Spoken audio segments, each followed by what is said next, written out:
मेरे YouTube channel happiness secret से जुड़े हुए मित्रों, नमस्कार। मैं डॉक्टर सुधीर शर्मा लेकर आया हूं आज आपके लिए अपना वीडियो नंबर 164, जिसका टॉपिक है किसी रूठे को मनाते हुए ये गलतियां कभी ना करें। आपका कोई अपना करीबी प्रिय इंसान अगर आपसे रूठ गया है, मुंह फुलाकर घूम रहा है, उसकी आंखों के भाव पढ़कर आप समझ गए कि ये आपसे नाराज है, तो उसे कैसे मनाएं? तो वीडियो की शुरुआत करते हैं ये देखकर कि जो तरीके हम आमतौर पर अपनाते हैं उनमें क्या कमी रह जाती है। एक तो आपकी प्रतिक्रिया ये होती है कि किसी आदमी को आप रूठा हुआ देखते हैं, आपके दिल में भी गुस्सा पैदा होता है, आप भी अपना थोड़ा सा मुंह फुलाकर कम्युनिकेशन बंद कर देते हैं।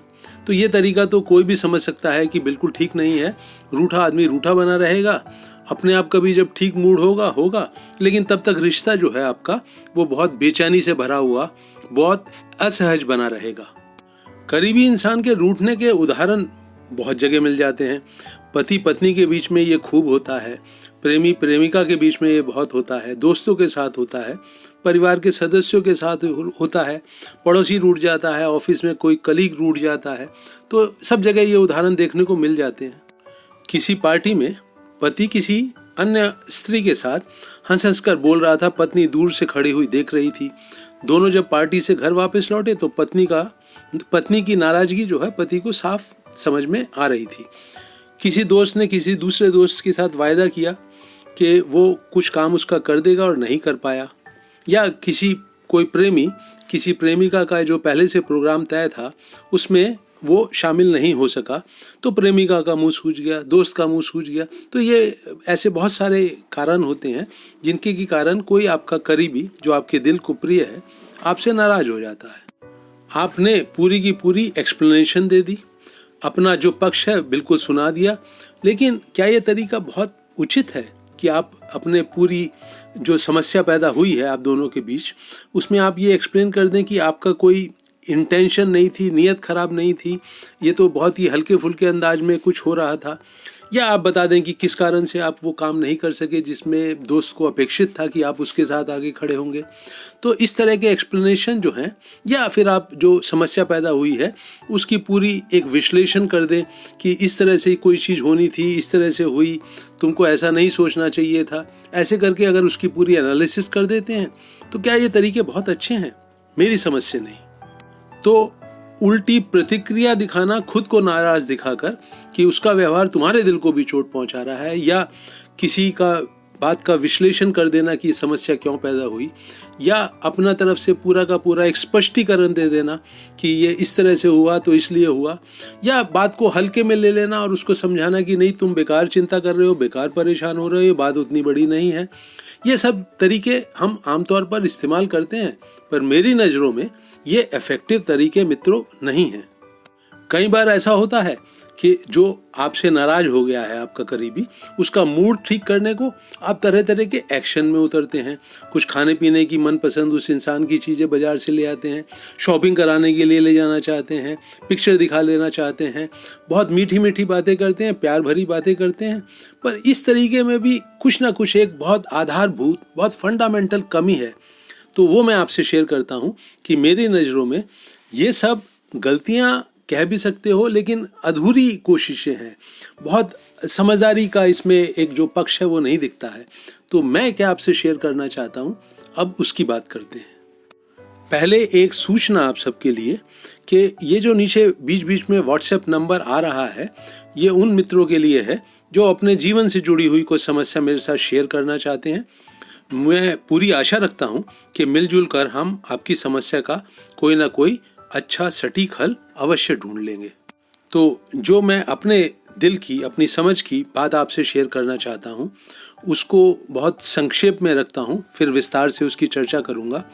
मैं ये कहना चाहता हूँ कि कोई रूठा हुआ इंसान है, उसके दिल में ज़रूर कोई ना कोई जख्म बना है, कोई शिकायत बनी है। तो उस बात को ख़त्म करने के लिए आप प्रयास ना करें कि उसके मन में जो बैठ गया है उसे ख़त्म करते हैं आपकी अपनी कोशिशों के द्वारा। नहीं, आप बात शुरू से अंत तक पूरी चलने दें। उसके साथ ऐसे बात करें कि वो पूरी की पूरी समस्या का हर पहलू जो उसके दिल में है, जो आपके दिल में है, आप दोनों के बीच में वो उठे और पूरा हो जाए।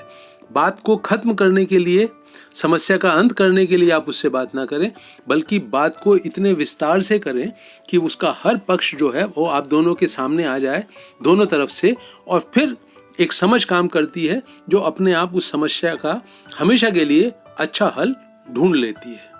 उदाहरण के लिए जो मैंने पहले पीछे उदाहरण दिया, पति पत्नी के बीच, पति किसी औरत से हंस हंस के बोल रहा था, पत्नी नाराज हो गई।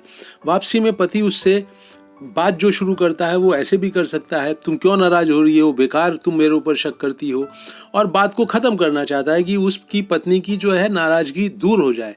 आपको दिख रहा है कि ये बहुत समझदारी भरा तरीका नहीं है। पति को अगर वास्तव में समझदारी भरा प्रयास करना है तो उसे पूछना चाहिए, क्यों नाराज दिख रही हो। पत्नी शायद थोड़ा सा वक्त ले अपने दिल की बात कहने में, पर पति को बहुत पेशेंटली, बहुत सहनशीलता के साथ इंतजार करना चाहिए। पत्नी बोलना शुरू करेगी तो वो उसकी बात ना काटे, पूरी बात सुने। वो कहेगी कि मेरे अंदर असुरक्षा की भावना जगती है, मुझे अच्छा नहीं लगता, मुझे चिढ़ होती है, और पहले भी एक घटना घटी थी, आपको याद है, आपके उससे संबंध जरूरत से ज़्यादा बढ़ गए थे। ऐसी बहुत सी कुछ तरह तरह की बातें उसके दिल से निकल के आ सकती हैं। पति को पेशेंटली उनको सुनना चाहिए। उसकी पीड़ा के जो भाव हैं उसकी आवाज़ में, उसकी आंखों में, जो गुस्सा झलक रहा है, जो एक बिल्कुल एक हेल्पलेसनेस झलक रही है स्थिति को कंट्रोल ना कर पाने के कारण, उन सब चीज़ों का एहसास पति को होगा। पत्नी जब शुरू से आखिर तक अपने दिल का पूरा जो गुबार है उसको निकाल ले, तो पति को और कुछ करने की जरूरत नहीं है। उसका हाथ पकड़े, आंखों में देख के कहे कि मैं और समझदारी से काम करूंगा, मैं इस बात का ध्यान रखूंगा कि मेरी कोई बात तेरे दिल को चोट ना पहुंचाए, और मैं तेरे को अपने ज़िंदगी की सबसे इम्पोर्टेंट इंसान मानता हूँ। तेरे साथ मेरा जो ट्रस्ट का, विश्वास का रिश्ता है वो बहुत मजबूत है। तो ठीक है, मुझसे गलती हो गई, अब गुस्सा थूक दो। आप समझ रहे हैं ना मैं किस बात की तरफ इशारा कर रहा हूँ।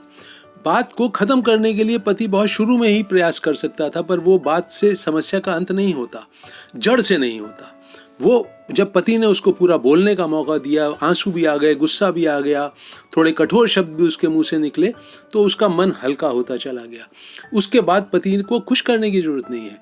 अपना जो उसके प्रेम के प्रति विश्वास है बस उसको एहसास करा दे, बात समस्या का जड़ से खत्म हो जाएगी, दोनों के बीच का रिश्ता फिर मिठास से भर जाएगा। ये जो तरीका है कि बात को खत्म करने के लिए आप बात ना शुरू करें, समस्या को खत्म करने के लिए बात ना शुरू करें, बात को उसके पूरे पहलू से, हर पहलू से गुजरने दें, और तब समस्या का अंत करने के लिए कोई विशेष प्रयास नहीं करना पड़ेगा। ये बात प्रेमी प्रेमिका के ऊपर भी लागू होती है। प्रेमिका अपने मन की भड़ास निकालने लगे, शिकायत को बाहर निकालने लगे, प्रेमी उसकी बात ध्यान से सुने, पूरे समय पूरा अटेंशन उसको देके सुने। तो प्रेमिका जब पूरी अपनी बात कह लेगी, फिर उसका हाथ पकड़े, क्योंकि वो बहुत करीबी है, उसको बहुत प्रेम है दोनों के बीच में, तो हाथ पकड़ के कहो कि आई एम सॉरी। तो जो इंसान रूठे हुए को मनाने की पहल कर रहा है उसको समझदारी ये दिखानी पड़ेगी। कभी पति दिखाए, कभी पत्नी दिखाए, कभी प्रेमिका दिखाए, कभी प्रेमी दिखाए, कभी ये दोस्त दिखाए, कभी वो दोस्त दिखाए, कभी परिवार का बड़ा सदस्य दिखाए, कभी छोटा दिखाए, कभी ये सहयोगी दिखाए, कभी दूसरा सहयोगी दिखाए। तो इस तरह से जो रिश्ते हैं वो बहुत मजबूत होते चले जाते हैं। जब हम बात को बीच रास्ते में ही काट के बाहर नहीं फेंकना चाहते, बल्कि पूरी बात, पूरा दिल का जो भाव है, पूरी जो सोच है, उससे जब हमारी दोस्ती होती है, जब वो खुलकर सामने आता है, तो समस्या अपना पूरा रंग बदल लेती है और ख़त्म होती है तो जड़ से ख़त्म होती है। तो करीबी रिश्तों में मित्रों ज़रूरत होती है संवेदनशील होने की, सेंसिटिव होने की, केयर करने की, एक दूसरे का देखभाल करने की, एक दूसरे के लिए शुभ चिंतक होने की। वो चीज़ तभी आती है जब आप दूसरे की बात बड़े ध्यान से सुनते हैं, और फिर जो आप वायदा करते हैं कि फिर मैं आगे से ऐसा नहीं करूँगा, तो उसको बिल्कुल ना करें। शब्दों के पीछे अगर एक्शन नहीं जिंदा हो जाता है, तब शब्दों का कोई मायना नहीं रहता, विश्वास जो है और ज़्यादा जोर से अगली बार डगमगा जाता है। उम्मीद है मैं अपनी बात आप तक पहुंचाने में सफल रहा हूं। आपको वीडियो अच्छा लगे तो इसको आप अपने मित्रों से शेयर भी करें।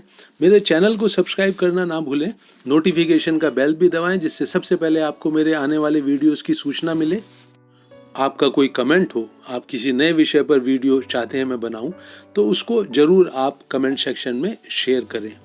ये जो व्हाट्सएप मैसेज का नंबर है, इस पे अपनी मैसेज भेजकर अपनी समस्या को साझा कीजिए, फिर हम बात करके उसको हल करने का प्रयास करेंगे। मेरे इस वीडियो को अंत तक वॉच करने के लिए आपका दिल से धन्यवाद।